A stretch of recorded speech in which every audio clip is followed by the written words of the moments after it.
Since its creation, the Earth has hosted countless civilizations and societies, and it continues to do so.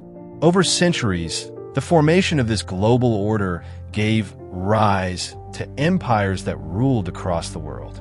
While some of these were buried in the dusty pages of history, others paved the way for the development of humanity. Today, we will follow the story of one such empire.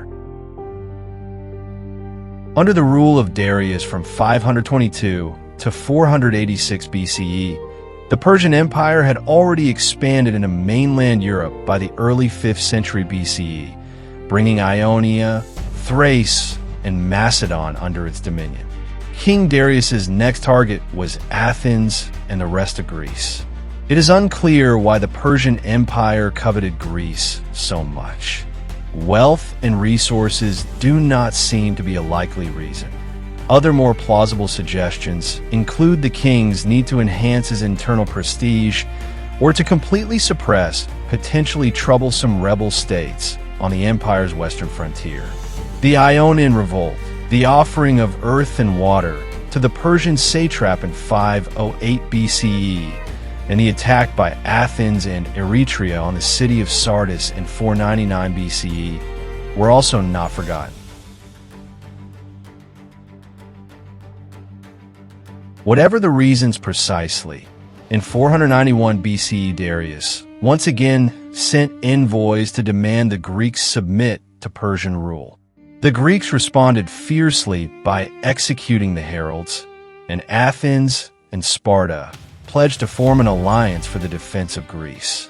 Darius's response to this diplomatic insult was to dispatch a naval force of 600 ships and 25,000 men to attack the Cycladic Islands in Euboea, which would bring the Persians one step closer to the rest of Greece.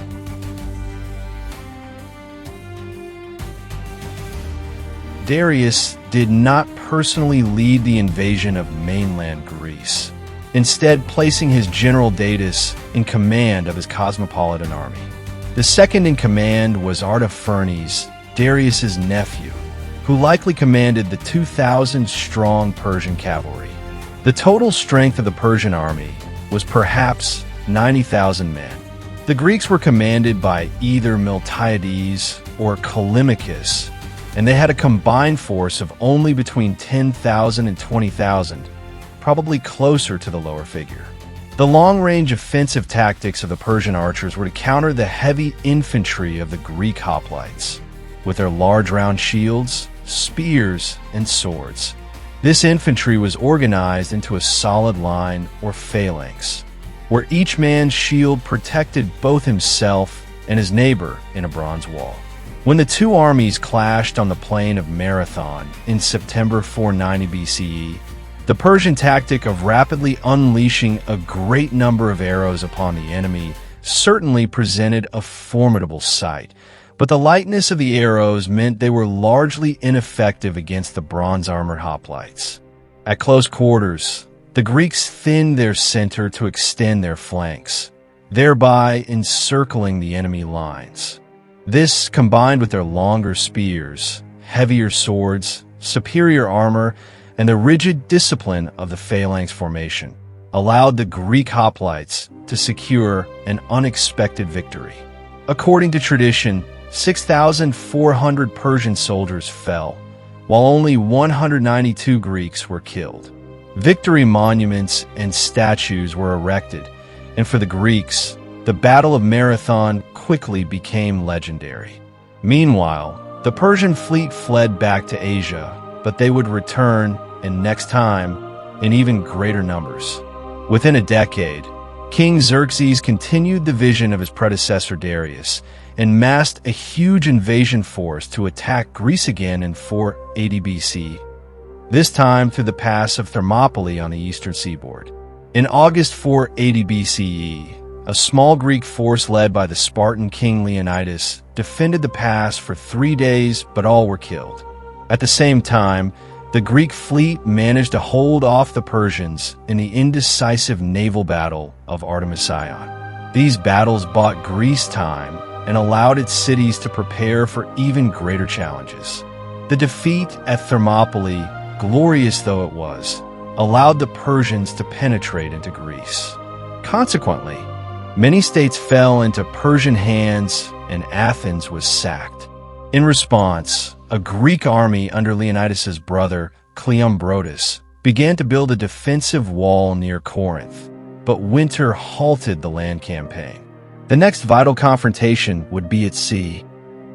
In September 480 BC, at Salamis in the Saronic Gulf, the Greeks once again faced a much larger enemy force. Though precise numbers are highly debated, 500 Persian ships against a Greek fleet of 300 seems the most likely estimate. The hoplites had won at Marathon, and now it was the turn of the trireme to take center stage, the fast and maneuverable Greek warship propelled by 3 banks of oars and armed with a bronze ram. The Persians also had triremes, but the Greeks had an ace up their sleeve, the great Athenian general Themistocles. With 20 years of experience and the confidence gained from his leadership at Artemision, he implemented an audacious plan to lure the Persian fleet into the narrow straits of Salamis and strike the enemy fleet so hard that they would have no room to retreat. Themistocles secured a great victory, and the remaining Persian ships withdrew to Asia Minor. The mysterious oracle of Apollo at Delphi had proven true. Only a wooden wall will keep you safe, and the wooden triremes of the Greeks had done their duty. But still, this was not the end. The greatest battle ever seen in Greece was yet to come, and it would determine the fate of Greece for centuries. After Salamis, Xerxes returned to his palace in Susa, leaving his able general Mardonius in charge of the still ongoing invasion. Despite the naval defeat, the Persian position remained strong. They still controlled much of Greece, and their large land armies were intact. After a series of political negotiations, it became clear that the Persians would not achieve victory on land through diplomacy, and the two opposing armies clashed at Plataea in Boeotia in August 479 BC. The Greeks fielded the largest hoplite army ever seen, an estimated 110,000 men drawn from around 30 city-states. The Persians had a similar number, perhaps slightly more, though precise figures are still debated among scholars. Although cavalry and archers played a role, it was once again the superiority of the hoplite and the phalanx that won the Greeks the battle. Ultimately, they put an end to Xerxes' ambitions in Greece. In addition to the victory at Plataea, at roughly the same time at the Battle of Mycale in Ionia, the Greek fleet, led by Laotikides, landed an army that destroyed the Persian garrison there and killed its commander, Tigranes. The Ionian states rejoined the Hellenic alliance, and the Delian League was formed to prevent future Persian attacks. Furthermore, Chersonese, which controlled the Black Sea, and Byzantium, which controlled the Bosphorus, were also retaken. The Persians would continue to be a threat, with odd skirmishes and battles occurring in the Aegean for the next 30 years. But mainland Greece had weathered its greatest danger. Around 449 BCE, a peace treaty was signed between the two opposing civilizations, sometimes referred to as the Peace of Callias.